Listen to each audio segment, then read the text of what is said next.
All right, guys, welcome in. Part 2 we got here on our second day of our clay projects. If you haven't already seen the first part 1 of this, make sure you click in the link in the description below. I will also have a part 3 coming out because this is a really, really long process, but it's really definitely worth it also. On to the second day where I actually get out my real... Everybody will get a piece like this. I kind of smush it all together and make it kind of kneaded and get a lot of those air bubbles out of it. They get a piece like this, about this size. And then their ticket to get that is, again, their sheet of paper. So now going over some of those tools that I could use. Some people like these wooden dowels for putting pieces together. So if I was doing like a handle. On a pot, like say I was doing like a pinch pot, which a lot of people will do on here. They'll have their pinch pot.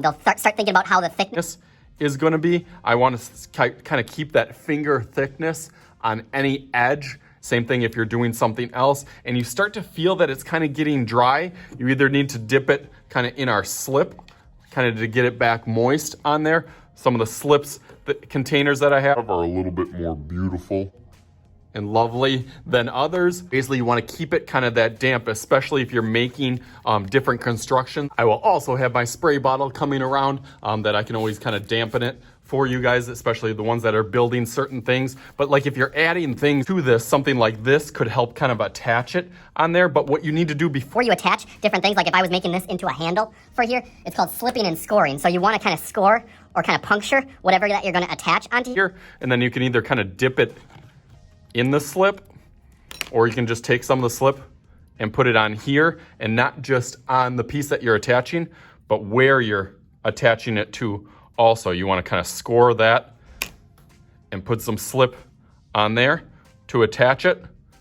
Most of the time, that will be enough to kind of get a good seal. But just in case it's kind of too heavy, or say you're doing kind of a floating handle on here, and you still feel like it's kind of too heavy on there. Something that you can always do is take some of the extra clay that's either in here, or just grab a small piece of clay, and you can start putting it right on that area, and then kind of just smushing all this together. You don't want it too wet, but you definitely don't want it to start getting dry and cracking.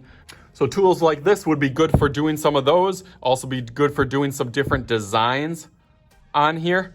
Whatever. It's also good for adding some of those kind of air bubbles or pockets that sometimes if it's a little bit too thick, you want to put some design, but also allow the air to get into the side of it. You might see me do that. On the bottom, you could do that same thing. If you still feel like it feels a little bit too thick, that you're worried about it exploding, you could do the same thing.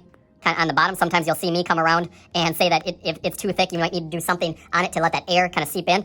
But also what you can do is on the bottom of this, with an awesome tool, you can really scrape out that bottom and kind of pull apart, and that can help really design certain parts of yours. So I'm gonna go through and I'm gonna try to create on mine. To do a shoe. So let's go through that real quick.